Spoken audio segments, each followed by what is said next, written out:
Hello, my name is Katsune Niku, and this is how I beat a hardcore Nuzlocke of Pokemon Inclement Emerald, an incredibly challenging enhancement hack that adds Pokemon and mechanics all the way up to Generation 7. Here's the story of how I paved my way through double battle gym leaders, mega evolutions, legendaries, and some of the most challenging battles I have ever faced in a Pokemon game. We start our journey as most do, by picking a starter Pokemon. Inclement Emerald gives access to every single starter from the first 7 generations. So, I simply chose my favorite, Fennekin. Delphox is a fast and powerful fire psychic type who can remain viable throughout the entire game even if it may not be the quote-unquote best starter option. Inclement Emerald's early game is nice in that it gives a lot of Pokemon to play with, such as Wingull, Ralts, Corphish, Luvdisc, Mareep, and even powerhouses like Noibat and Slackoth. We also catch a Zubat from one of the many unique new areas in the game, Sea Spray Cave. With this solid group of early encounters, we can easily breeze through the first gym leader, Roxanne. Roxanne boasts an impressive team of varied fossils and bulky rock types. Having to fight 6 Pokemon this early in the game is no joke. I lead Corphish against Roxanne's Aron. I try to taunt it to block Stealth Rocks, but it just goes for Rock Tomb anyways. So I bring the Aron down to Sturdy with a single Bubble Beam, and then try to use another as she switches into Lileep. I didn't play around this, and gives a Lileep a Storm Drain boost. With +1 special attack, it now has massive damage potential with Mega Drain, so I switch into Slackoth. I have to risk the crit here, so I click Yawn and switch into my newly evolved Noivern. With Lileep having become Lileep, I can KO this strangely phallic rock formation with a few Dragon Breaths. This baits in Amora, who dies to a single cut. Objection! Now hold up, Katsune Niku, I hear you saying. Amora cannot be taken down by a bad 50 base power normal move. And with that, you're correct. In this game, Cut is a 60 base power steel move, along with many other interesting move changes that we'll go over later. With Amora getting taken out by a swift and subtle stab to the Rainbow Fin, Roxanne sends in Anorith. I stay in and kill with 2 cuts, taking a Rock Tomb in retaliation. Roxanne then brings in Tyrunt, who'd be exceptionally scary if I wasn't using an equally big scary dragon. I use Dragon Breath to bring it down to Sturdy, activating its held red card. He Dragon Tails my poor dazed Wingull, sending her flying right back into my bag, having Corphish replace her. Corphish takes out the funny dinosaur, and with that, it's just Nosepass remaining, who gets charmed and bested by Luvdisc. After a few more encounters such as Makuhita, Cutiefly, Frillish, Staryu, and Marini, we've arrived at Slateport City, where the game reveals the biggest boost to our survivability yet. For the low cost of 5 Oran Berries, this man can fundamentally change your Pokemon's temperament to better fit your needs. What he does with those berries is unknown and could be illegal, but it'll help us win the run, so who cares. We use this to fine-tune our Pokemon to better suit each particular fight for the remainder of the run. Brawly is our next target, with a diverse team of powerful fighting types. However, I have a Bee. Bees solve problems. I lead Ribombee against Meditite and quickly KO it with a single Draining Kiss, preventing it from setting up screens. This brings in Lucario, so I switch to Hariyama on a Bullet Punch. I take the Furry Bait down with a single Vital Throw, forcing Brawly to send in his own big sumo guy to join the fight. I switch back to Ribombee and take it out with 2 Draining Kisses, as it merely tries to bulk up, a common ritual when one sees a Bee. The Bee, however, does not care and mercilessly takes him out. Daywalt comes in next, which is water fighting type in this game. I switch to Marini, who sets up 2 layers of Toxic Spikes, and then I KO with Crobat. This brings in Hitmonchan. I repeat the same fear-mongering as I did to Hariyama, taking the trained professional out with 2 quick kisses to the forehead, then one-shot the final Breloom, earning a simple and clean second gym badge. After a brief run-in with the Mafia, we reach our first real fight with Brendan. He leads Swellow, and I lead my newly evolved Ampharos. I take it out with a single Power Gem, bringing in Marshtomp. I switch in Gallade on a Bulldoze, recovering the lost speed with a held White Herb. This allows me to hit the frog with a fatal Leaf Blade, bringing in Mimikyu. I switch to Luvdisc on a Shadow Claw, taking about half my HP. I use Charm to cut Mimikyu's attack, forcing it to switch into Arcanine. Arcanine gets hit with a second Charm, so I switch into Slaking on a weak Thunderfang. This forces a switch into Breloom, who gets hit with Yawn. I switch into Crobat to make quick work of it using Aerial Ace, bringing Arcanine back in. What follows is a long, confusing map of switches, eventually leading to the Slaking taking the Arcanine down. I put the Mimikyu to sleep, but at the cost of 2 bulk ups. I switch to Luvdisc and charm it back to neutral, and then try to keep myself alive with Draining Kisses, but unfortunately I forget about Shadow Sneak and my poor innocent fish pays the price. I have Ampharos Revenge Kill, the funny puppet, to finish the fight.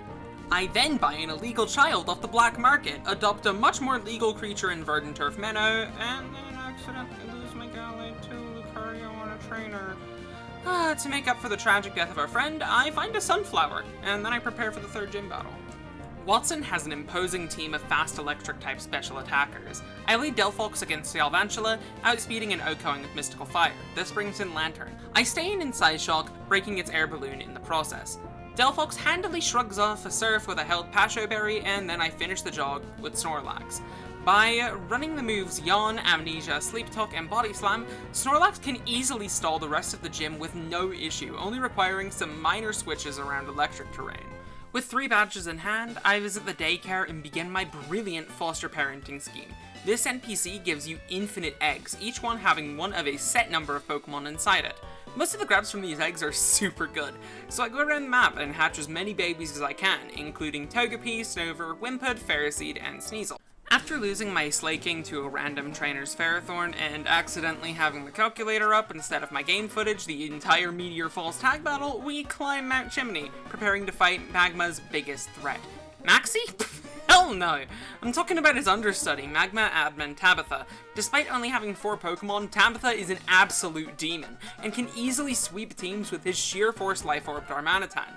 I fake out into close combat with Hariyama to take out the lead Gigalith, bringing in Darmanitan.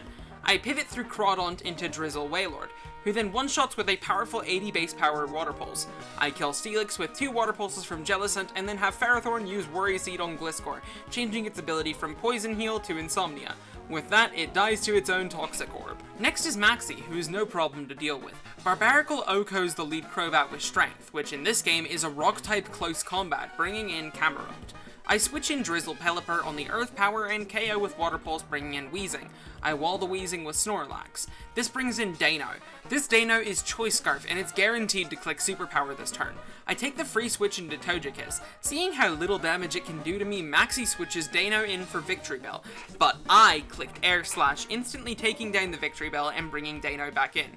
I switch Donphan as it locks itself into Head Smash, and I easily win the fight. Before Flannery, I catch a few more encounters, namely a Rhyhorn and Lava Ridge from one of my stolen eggs, and a Scyther in a new area called Ashen Woods. With that, it's time for Flannery. Flannery has potential to be one of the hardest fights in this game, but you can easily swing it into your favor by setting up Rain. I lead Wailord, who's holding an Iron Ball to just barely underspeed Torkoal. Because Wailord is slower, our Drizzle activates after Torkoal's Drought, completely removing the Sun from play. I OHKO the Torkoal with a Water Spout after it feebly sets up Stealth Rocks, bringing in the Volcarona. I outlast the bug with Snorlax Stall, bringing in Arcanine. I switch into Donphan on a close combat and rapid spin the rocks off the field. Then, I can KO with Earthquake. Houndoom comes in next, so I switch into Hariyama and KO with close combat. This brings in Talonflame, who can't handle Eviolite Rhydon. Then, we Toxic Stall the Blaziken with Toxapex and Rhydon for an easy 4th badge. With access to the desert, I immediately head to Mirage Tower to get my next couple encounters, the highlight of which being a Gabite and the tower proper. I also pick up a few items, like Protector to evolve Rhydon, and a couple important Megastones. I also grab an old Amber, which I revive into Aerodactyl back in Rustboro City. With no more time to stall, it's time to deal with my daddy issues. I mean, get my 5th gym badge. But first, the hardest fight in the entire game awaits us in the form of Ace Trainer Berg. Here's the battle. Probably wiping here. Dark Pulse, Belly Drum, we Dark Pulse. Oh, it didn't do anything. Oh, wow, how lucky. Oh no, it's going for Fisher. Oh no, it's going for Fisher on my Levitate Gengar. Oh no, Ursaring. I sure hope it doesn't do anything scary, like spam Protect.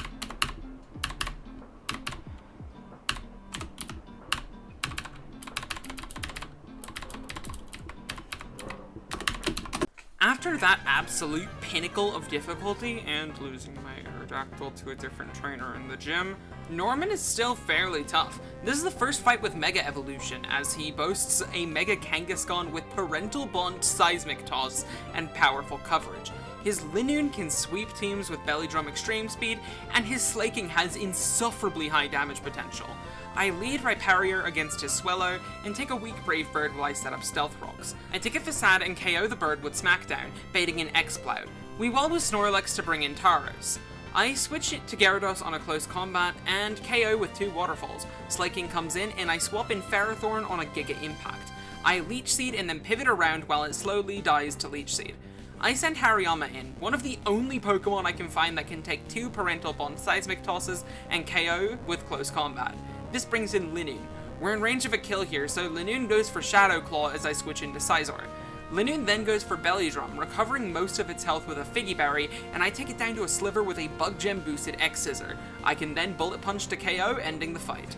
With access to Surf, I get a large amount of new and mostly inconsequential encounters. Most notable are Rotom and Sliggoo. Next up is Team Aqua admin Shelly in the Weather Institute, who tries to distract me with her devilishly good looks. Lucky for me, her sprite isn't on screen for most of the fight, so lesbianism can't betray me this time. I Mega Evolve Scizor and KO Alolan Ninetales with Bullet Punch bringing in Clefable. I Oko Clefable with Cut bringing in Empoleon, who I two-shot with Lantern's Discharge. I Toxic Skull Crawdaunt with Toxapex and... oh, I apparently miscalculated a range, and Toxapex goes down because of my idiocy. We stall the Red Lobster down with Ferrothorn, slowly sapping its life away until it falls down, bringing in Mega Beedrill. I switch to Crobat and one-shot with a Flying Gem boosted Aerial Ace and finish off Ludicolo with an X Scissor from Scissor. But there's no rest for the wicked, and Brendan is hot on my tail ready for another fight. We Oko Swellow with Rhyperior's Strength to bring in Mega Swampert. Knowing that it's either going to go for Earthquake or Liquidation, I safely swap into Abomasnow, removing the rain on the route and slowing Swampy down. I then Mega Evolve my Funny Tree, and blast Swampert into next week with a Freeze Dry, as Swampert used his last moment to bring the rain back. Breloom comes in next, so I Freeze Dry again, predicting a Focus Punch. It goes down, and in comes in Arcanine. I switch to Garchomp on a Flare Blitz, and then two-shot with Bulldoze, and Mimikyu swiftly replaces it. I stall Mimikyu with Ferrothorn, and then freely stall the fight with Snorlax. Or so I had planned. Snorlax gets paralyzed by Vikavolt Thunder, and I'm locked from moving to a point where Thunder Crit would kill me. I have to swap to Goodra, my backup for in case something went wrong, and then I get paralyzed again by Thunder. This means that Goodra's Toxic Orb won't activate, and I can't effectively stall without Goodra's Poison Heal ability.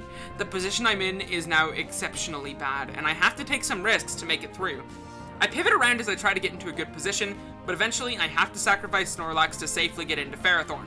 Ferrothorn dodges a crit and sets Leech Seed up, so now I just have to outlast the demon in front of me. I protect once and swap to Goodra. I have to break through Para once to protect in order to safely bait Thunder, and it works! I get the protect off and pivot 2 more times for a surprising victory against what should have been a very simple fight. After some more inconsequential encounters and a rival fight that functions as a copy-paste of the last fight, we've made it to Winona's gym.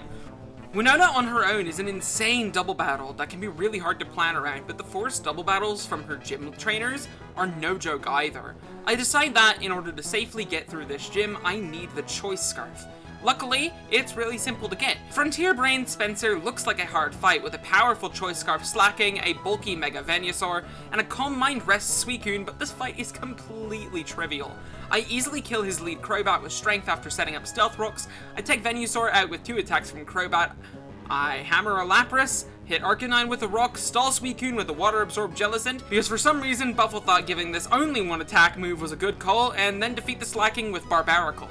With the Choice Scarf in hand, I boldly step into Winona's gym and run into the first required fight, a double battle against Camper Flint and Birdkeeper Eduardo. I use Choice Scarf Rotom Wash with Discharge and run Pokemon that are easy to KO on the other side. I Ice Shard with Weavile to guarantee that Discharge takes out both leads, but now I can't protect Weavile since I paralyzed myself. I decide to Discharge and switch in Ampharos, but Ampharos gets immediately taken out. I win the fight from there, but the death was completely unnecessary.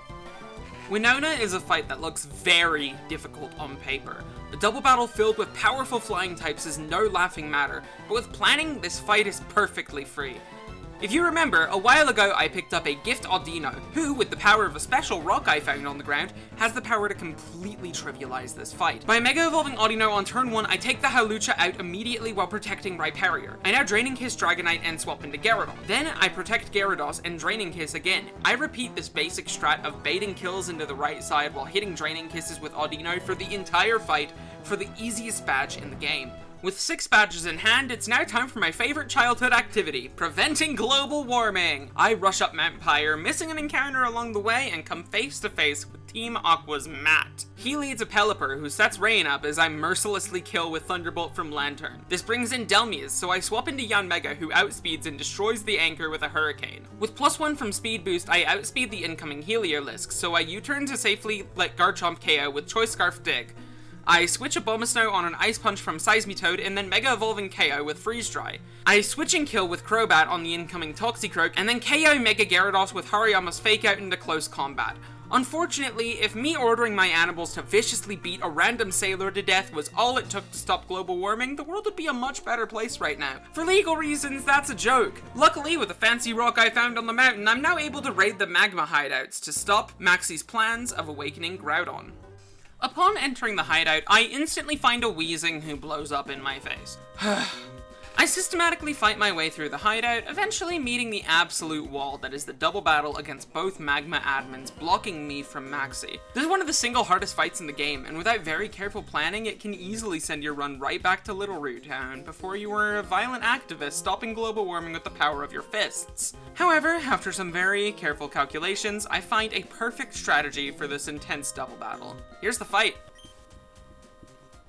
Hi, welcome back. You're back just in time. We're about to do the hardest fight in the game. Probably not actually hardest fight in the game, but up there.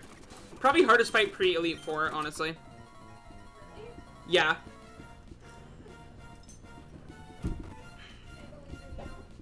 Thank you. Okay. Ninetales Gigalith. We are pre-damaged to have Hariyama at exactly 1 HP.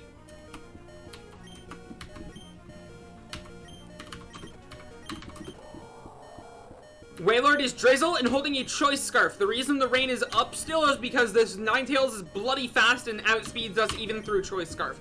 So what we're going to do is we're going to Water Spout, and we're going to Fake Out the Ninetales.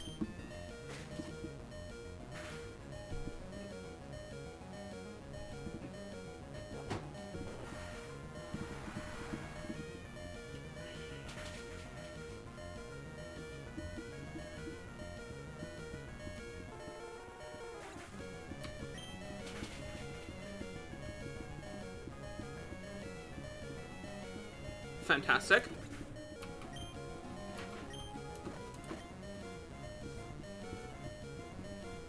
Crocodile, as expected. And Darmanitan, as expected. Both see a kill on Hariyama because it is at 1 HP. We're going to Water Pulse, and we're going to Protect. Or Water Spout, I mean, not Pulse. Good. This will kill Darmanitan, it'll leave Crocodile at low HP.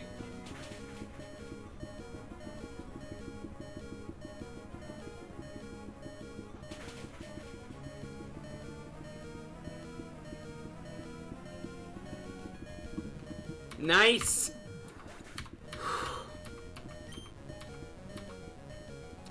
Nice! Okay. Steelix comes out, we're going to Water Spout.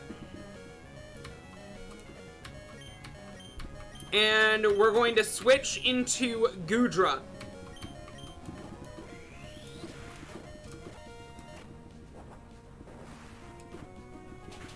Crook goes down. This is a roll to kill Steelix, but it doesn't really matter if it hits it or not. Okay, definitely better that we did hit it, because now we can just easily take out Houndoom.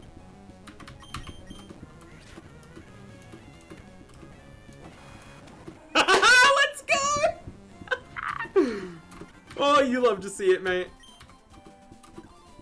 I arrive at the end of the cavern in the nick of time, as Maxie is awakening the giant beast within the depths of the volcano.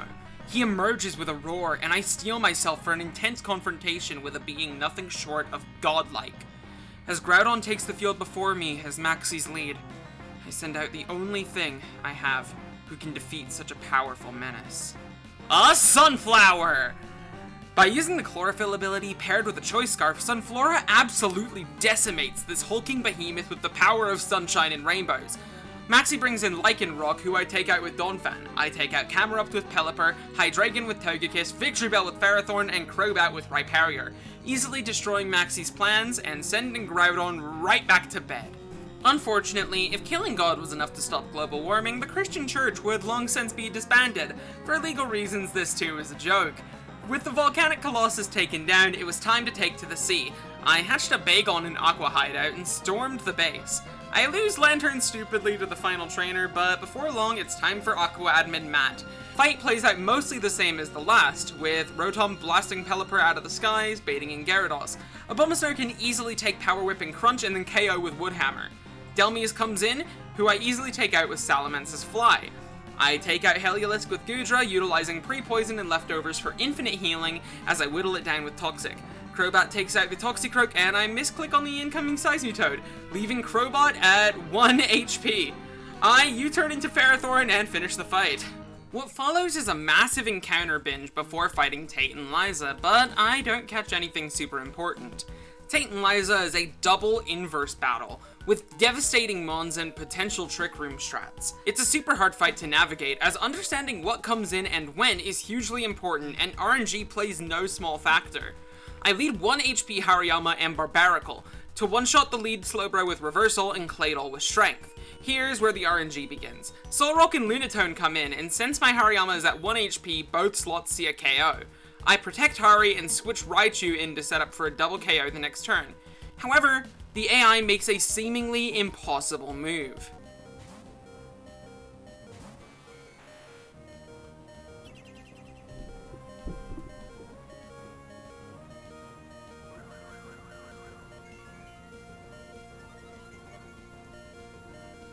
Should be fine.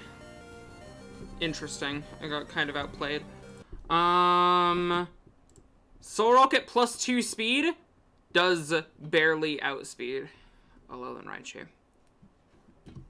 Shit. Solrock is now the fastest thing on the field, and I can no longer go for the double KO this turn, as Hariyama will always die before I can KO Solrock. On top of that, I can't protect Hariyama again, so I have to make some daring calls. I switch Weezing on the Hariyama slot, and Psychic the Solrock with Raichu for a quick KO.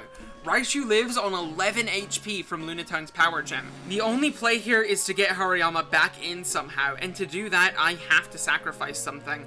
I have Weezing stay in and Sludge Bomb the Lunatone, and switch Raichu out for a sweet, innocent little Masquerain. Lunatone and Reuniclus take both of my Pokemon out, as I get a free switch back into Raichu and Hariyama. I reversal the Reuniclus, and thanks to the chip damage on Lunatone, can safely KO it with Raichu's Psychic. Then Exeggutor comes in, and we can finish it off with a single Thunderbolt. Team Magma has decided they want a nice long drink of rocket fuel from the Space Center after their god literally died, so I of course rush in to thwart their plans once again. In what could only be described as a moment of pure brilliance, I forget to teach Ice Beam to Tentacruel, and I lose it to a Grunt's Flegon. I also sacrifice my sweet innocent little Carablast to get a safer KO on his Shiftry. Tabitha is a clean fight as always, so I charge up to Maxie for the second tag battle in the game. I can only bring 3 Pokemon, and I'm paired with Steven this time. Lucky for me, Steven is actually pretty good in this fight. I lead Pelipper, and Steven leads Cradilly. I use Surf, saving myself from Victory Bell's Sleep Powder with a Chesto Berry, and we take out Ninetales while giving Cradilly a +1 special attack boost thanks to its Storm Drain ability. With basic protecting and pivoting, I can bait kills onto myself while Steven picks up multiple KOs with Cradilly, forcing a 1v2. With the fight skewed in our favor, it's no issue to finish the fight deathless. The final stand against global warming draws near as we dive down to the seafloor cavern to face off with Archie for one final time. After pushing a rock right in front of Shelly, blinding her with sheer genius, I walk down to the deepest area of the cave where Kyogre awaits. However, Archie stands right behind us, summoning the legendary whale to his side. I lead Abomasnow to immediately get rid of the rain and Mega Evolve an Oko with Woodhammer. Poliwrath comes in, which we wall completely with a pre-burnt Jellicent. Golisopod KOs the Mega Sharpedo with a first impression. Goodra stalls the Electros, I KO his Goodra with Leech Seed stall from Ferrothorn and do the same thing to the incoming Tentacruel. With Archie thoroughly stomped, Kyogre gets bored and leaves. With that, the world is drawn into chaos. Harsh sun and violent rain battle it out, engulfing Hoenn into the consequences of its actions. Because, you know, if global warming could be stopped just by yelling at people who make it worse, then the world would probably be a better place. But alas, there's only one solution to such a massive environmental threat. Dragons! So, naturally, I climb the sky pillar to find Rayquaza, tell her that the kids are fighting again, and she begrudgingly flies off to scold them, ending global warming.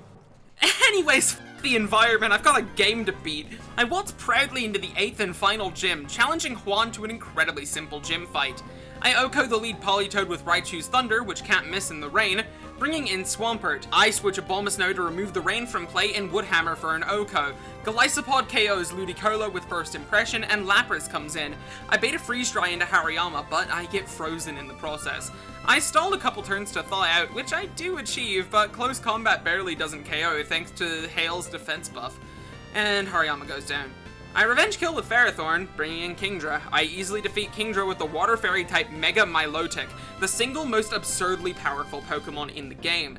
This thing has a whopping base 155 special defense and the ability Prism Scales, reducing all special damage by 33%. With this absolute monster on the field, Mega Kingdra stands no chance and dies to Moonblast. Ferrothorn KOs Kabutops, and the 8th badge is mine.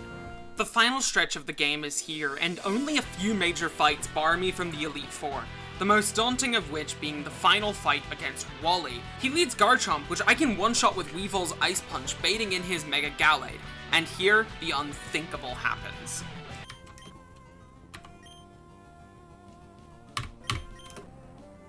We switch here on the guaranteed Sacred Sword.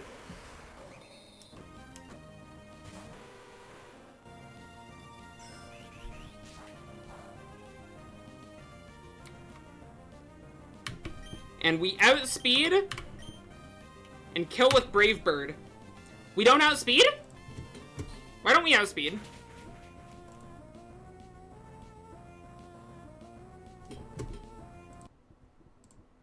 It's supposed to be at 280 speed. The damage calculator imports I used here had the wrong level for this Gallade, showing 96 instead of 97. Because of this, my Crobat, who I calced would just barely outspeed, got outsped due to the level difference and went down without doing any damage, and leaving me with no counter to this monster. I had to do something crazy. Something absolutely insane would be required for me to get out of this unwinnable situation. I swap in Slowbro to hit a Psychic for about 35% of its HP, but I get crit by Night Slash, bringing Slowbro to just 35 HP. I have to take a risk now, as even after Leftovers recovery, Slowbro is dead to every move this has. By using Slowbro's Regenerator ability, I could theoretically get its HP back slowly to hit another Psychic, but the only Mon I can safely lose HP on is Weevil. If I switch Weevil into a Sacred Sword, I won't be able to win anymore. It is a 25% chance to lose the run. I managed to get the luckiest outcome switching back in on a Psycho Cut, but I'm still not safe. I switch back into Slowbro and Regenerator Pivot again, risking another 25% for Sacred Sword. We dodge the chance again, and I can safely Regenerator Pivot again, now always baiting Night Slash onto Slowbro. Once Weevil's HP is too low to swap back in, I click Ice Shard, a futile prayer for the run to somehow live on. And, against all odds, this happens. Alright, buddy. See ya. You okay, hon? Yeah. You're valid. Oh my god, he lived! She lived! She lived! Let's go! Alright, we get another Ice Shard off. Bye for real, bud. Thank you.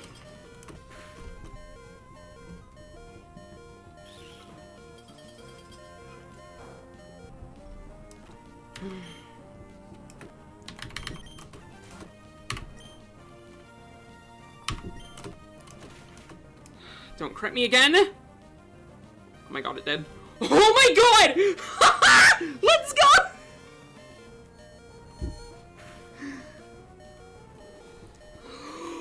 Oh, Jesus Christ, man! I KO the Roserade with Rapidash, Regenerator Pivot until Rapidash dies to have enough HP for Slowbro to KO Azumarill. I KO Magnezone with Flygon and KO Talonflame with Rhyperior. Get the f*** out of here, man! Let's go! Oh my god! All because one level was wrong. One level was f***ing wrong.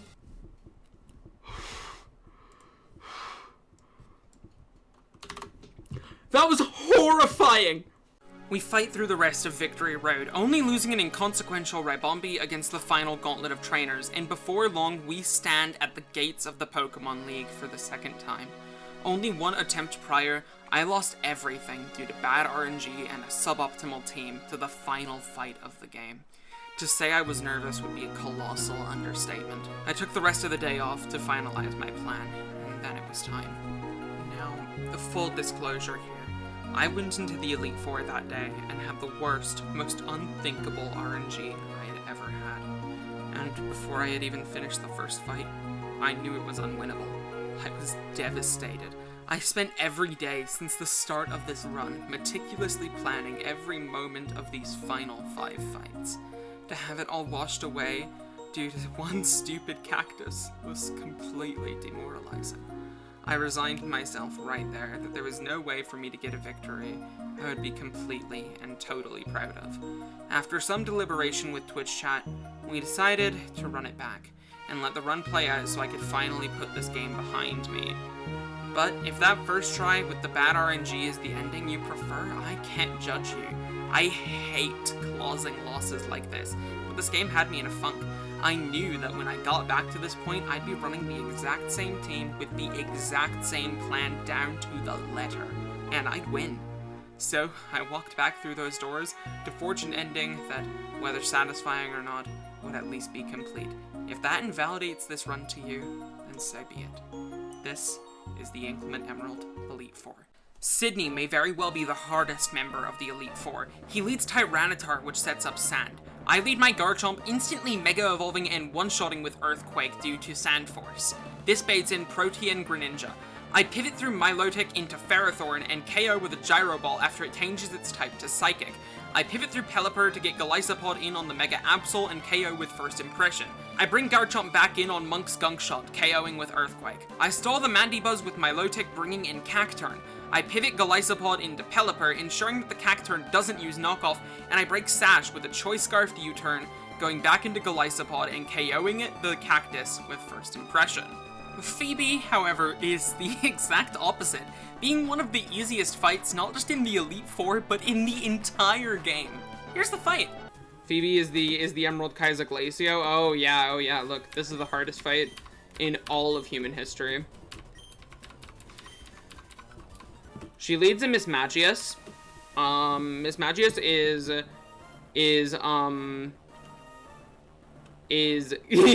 is how you design a fight. So this Miss Magius is Ghost Fairy in this game, and it has Pixelate, ridiculous damage potential. So we're gonna protect once to get a speed boost with Sharpedo. Yep, there's the Pixelate Hyper Voice. We're now at +1 speed, meaning we are an insanely fast shark, and now what we're going to do is we're going to click the start button to Mega Evolve and get Strong Jaw as our ability. And now we're going to do this. Now, what is about to happen will shock and confuse you, Sinister Hooded Figure. You will not be able to understand why it is doing what it is doing. Because no one understands what Phoebe is about to do. What Phoebe is about to do is she's about to send in her Chandelure. Her Chandelure has a Choice Scarf. However, are you ready for the twist? She doesn't want her Chandelure in.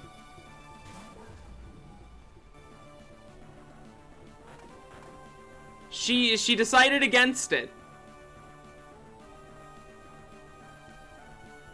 So now she knows that she doesn't want her Chandelure in, right?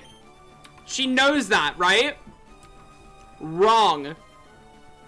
Chandelure is back out again, and this is how the whole fight will go. Every single mon. Glacia is up next. Without the ability to remove Hail, this fight is insanely hard, boasting some of the most destructive Pokemon in the entire Elite Four. We, however, have a Pelipper. Here's the fight. Okay, so we lead Pelipper. This is a Choice Scarf of Bulmasnow, and we are Choice Scarf Pelipper, but we are still slower than this, which is completely 1000% intentional. So we're gonna do something crazy, and we're gonna choice ourselves into Protect to verify that it's going for Leaf Storm.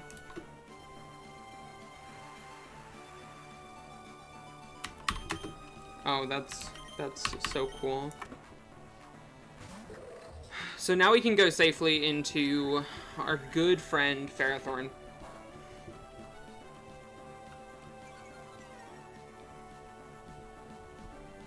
Now,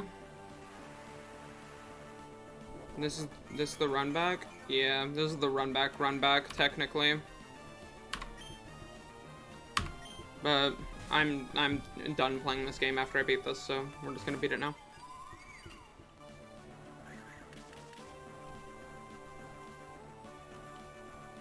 So now we're always baiting Fire Blast. So we go into Milo. Oh, okay, we got the burn. Interesting. Okay, so since we got burned here, actually, it kind of makes our lives a bit easier. Because we don't have to worry about para, which would be a lot worse. So now we sit here and we stall with recover for a few turns. And then we kill. So this should go back into, oh, this might actually go into Frostlass. Again. Mamoswine. Okay, interesting. That is not what I thought was gonna happen. Wait, yeah, it was. This is gonna Earthquake. So now we swap to Glacia. They're gonna take very, very little damage. Now we're going to click Liquidation, which is guaranteed to kill because of the Stealth Rocks. And this should bait in Frostlass.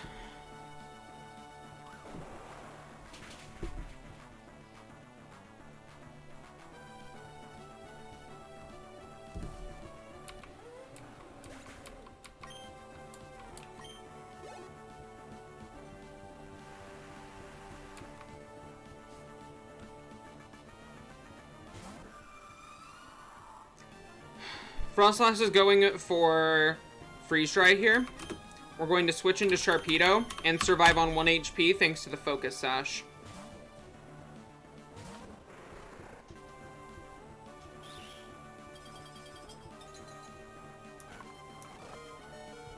And we live because of the rain. We're going to protect this turn so we can get a speed boost to outspeed this. True.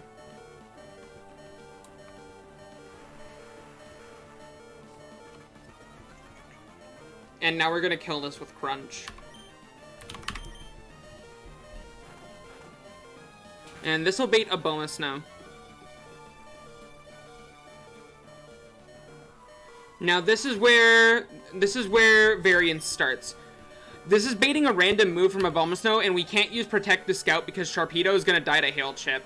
So what we're going to do is we're gonna hard swap into Ferrothorn and use Ferrothorn as a scouting opportunity. That is a good question. I don't really know.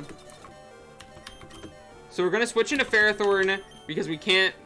So, we'll be taking either Blizzard, Leaf Storm, or Earth Power here. And all of them have different outcomes here. It went for Earth Power, so we're going to turn 18 C.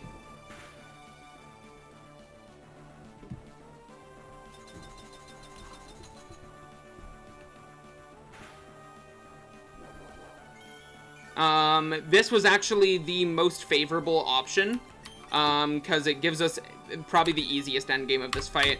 So we're gonna swap here into Pelipper on the immunity to get the rain back up. Goodbye, Hail. And since this is now choiced into Earth Power, it's, oh, interesting, fascinating. So Glalie comes in. I was expecting Glalie to come in next turn, actually. That is awkward.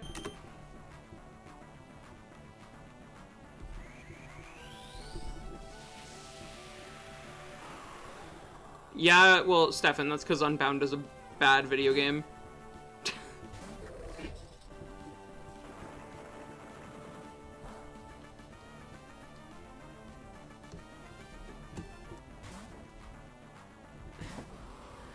That's actually true.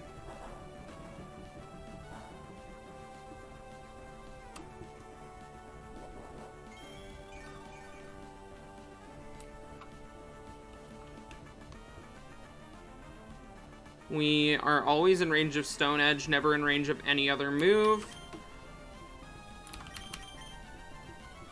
Meaning we can go back into here.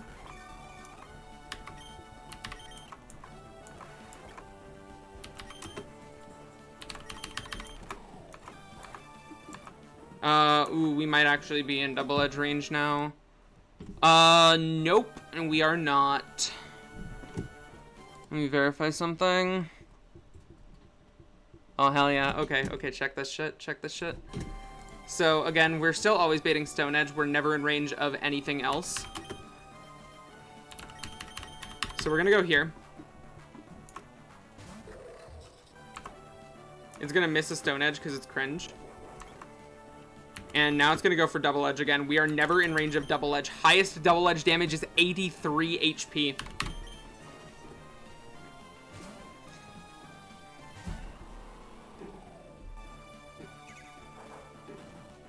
Now here's the crazy thing.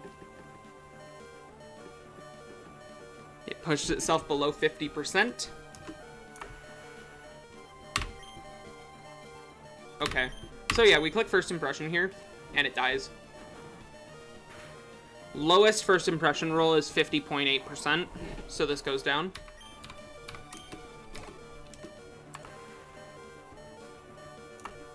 Aboma Snow finally comes back in. Again, we can't protect to check here, so we have to go into Pharaoh. It earth powered. I don't think it's gonna switch.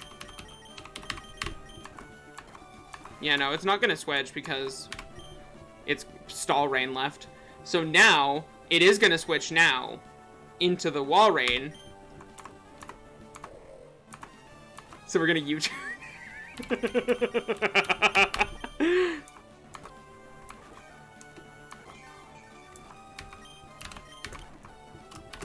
All right.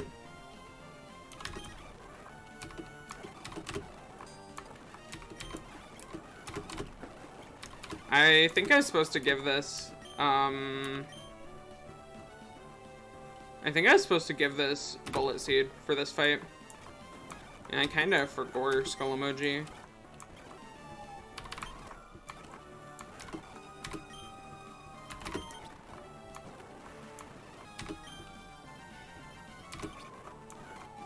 It would seem there is a slight flaw in my plan.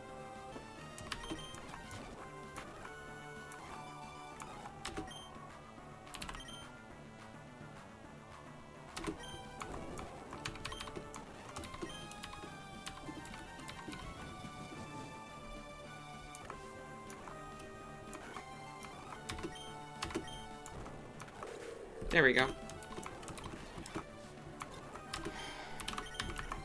Protect. Was that Blizzard? I was speeding up. I don't know why I was speeding up. Really shouldn't have been. Yeah.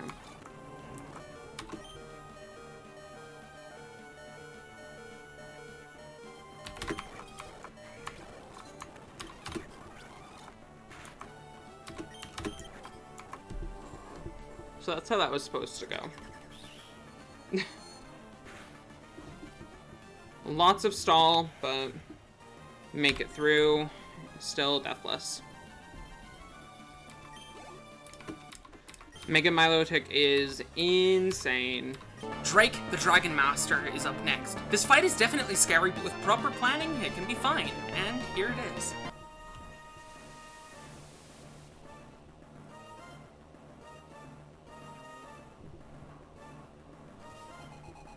Now, Garchomp outspeeds and one-shots Dragalge with Earthquake.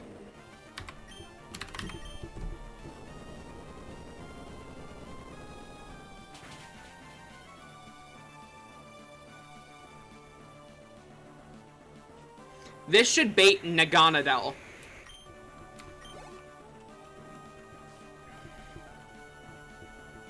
And this is why we are Choice Scarf. because we outspeed and kill with Earthquake.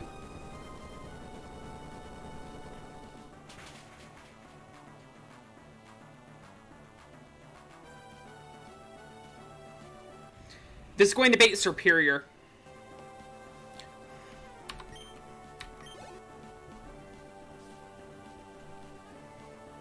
Nope, Garchomp. Interesting. I actually did not expect that at all. Team order? Team order matters? Okay, whatever. It doesn't really matter. This is gonna lock itself into Outrage. It's the only option here. So we're gonna switch into our good friend, Ferrothorn. No! I don't fucking understand the Switch AI!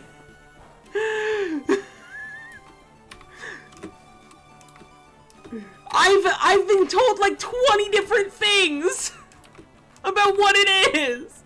I'm gonna Leech Seed.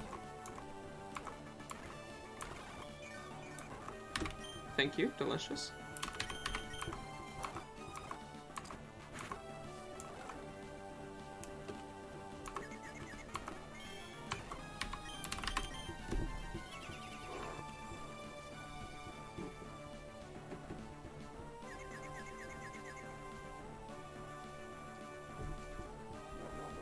Okay, this is a little off script now. Ments. Okie dokie. Awesome.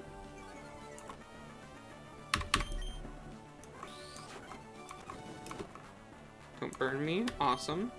We're gonna protect to get faster. And we're gonna Ice Beam to one-shot.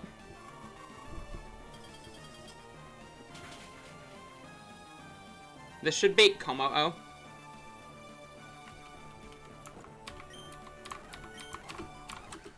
Oh no, it baits Superior. Cool.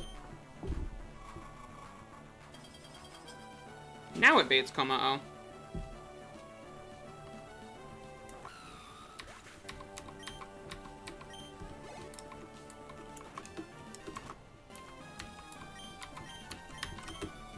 Nope, Ice Beam does not one-shot here.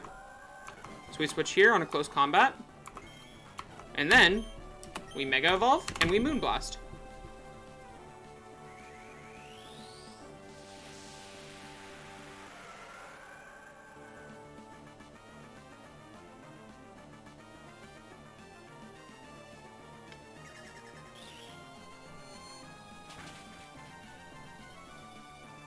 See ya.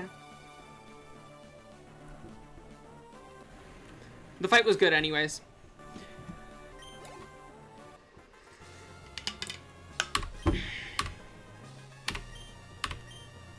Finally, after a week and a half of running through this game, I stand face to face with Wallace once more. With a heavy sigh, I walk up to the final fight of the run. Turn 1 is going to be incredibly important.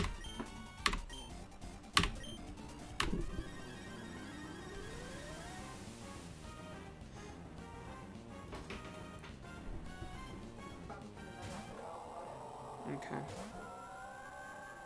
And Process, you went back to sleep after you were in chat a little bit ago? Yeah. I see. You're valid. Alright, so what we're gonna do is we're going to Mega Evolve and we're gonna click Moonblast this turn. And what's gonna happen is this Wailord's not going to stay in, it's going to switch.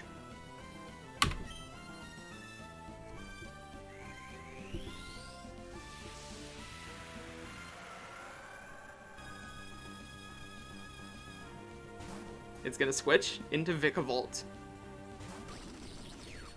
Moonblast is going to do 53 to 62% right here.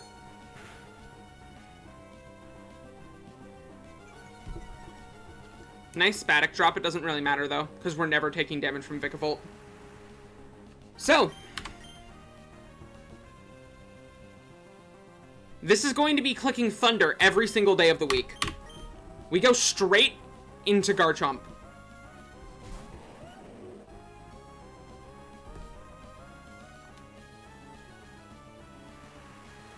And now, since we are Choice Scarf, we outspeed and kill with Strength. What Fox is referencing is the Waylord's Choice Scarf, and that's why it switched. This should bait in exactly Ludicolo.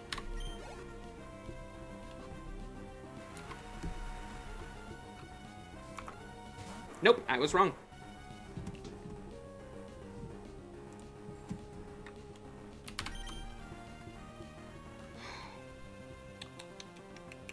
Well, it's fine. This is why we have Sharpedo. Sharpedo was here to do exactly one thing. This thing is Soldew. It is incredibly powerful.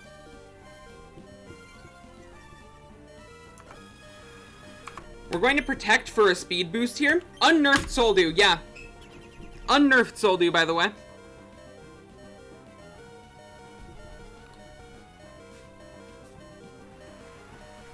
Thank you. We're now at +1 speed, meaning we're faster than Latios.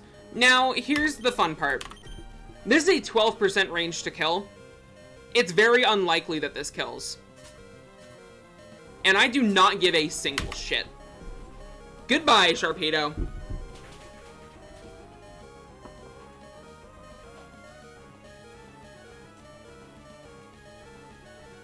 Thanks for playing, buddy. It would have been funny, Toad. It would have been funny. And that's our one death in the Elite Four.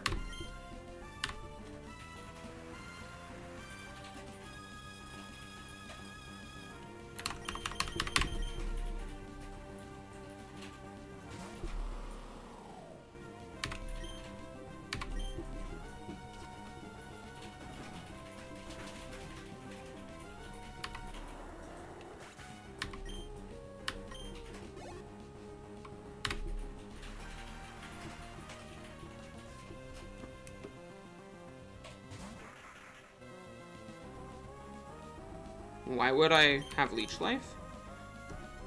So we do actually have to make a pivot here. So what we're gonna do is we're gonna go to Pharaoh. Not at all, actually. So now this should be either Scald or Quiver Dance. And check this shit out. I guess it could theoretically also be Ice Beam, but this is why we're Lumberry. Okay, Quiver Dance. That's fine. Quiver Dance does not raise physical defense. And I've got really bad news for this Ludicolo.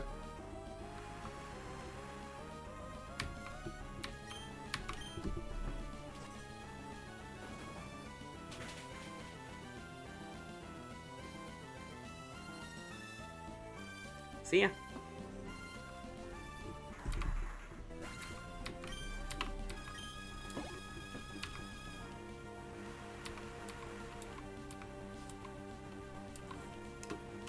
Waylord.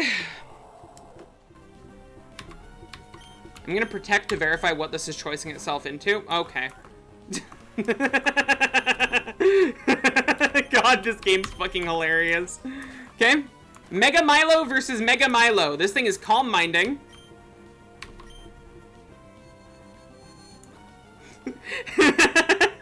Yeah, the choice AI in this game is really funny.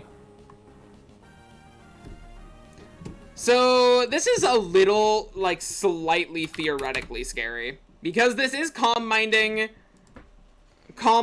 Milo. The thing about Mega Milo, though, is that I also have it. The crazy thing about that is Milotech has this insane ability called Prism Scales, which takes 33% of damage off of every special attack it takes.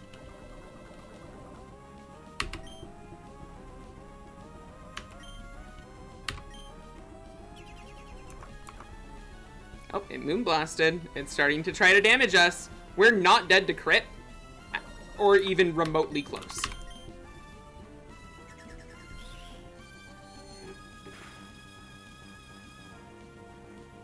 That was +2 damage. That was +2 damage.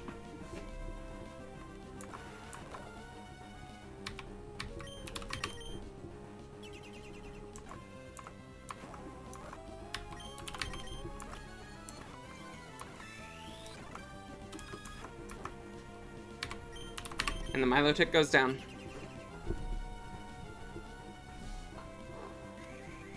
Oh. Oh, it's recovering. It's gonna recover again, I bet. Oh, no, it didn't. That's crazy. Goodbye.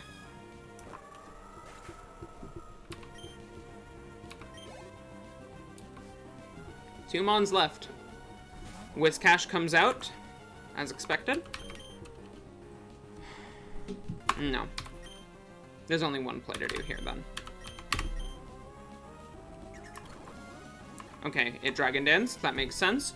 I am now probably in range of Earthquake. We're gonna switch into Glacia here. Thank you, thank you. Hope your 3H run is going well. Thank you for being here, I really appreciate it. We're going to first impression this. It's going to do 44 to 52%.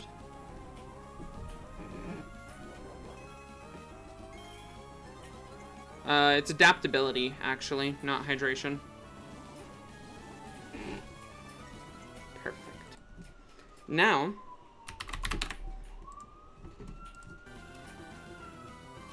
let me just verify. This is under 20% HP.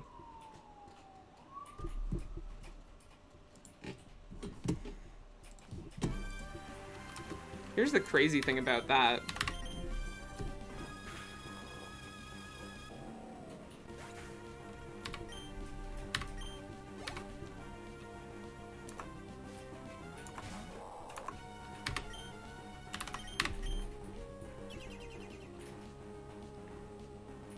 And at last, with nothing left to do,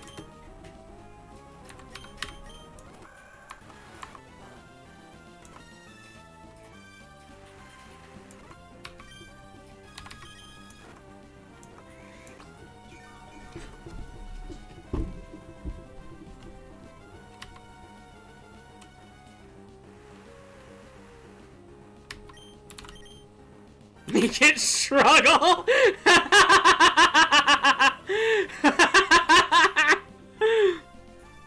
Oh, fuck, that's really funny.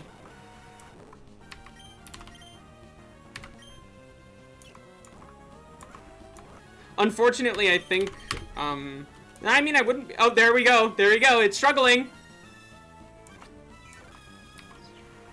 Chat, I don't know. Chat, I don't know.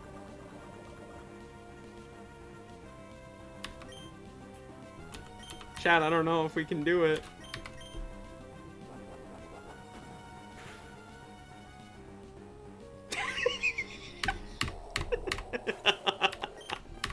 Oh.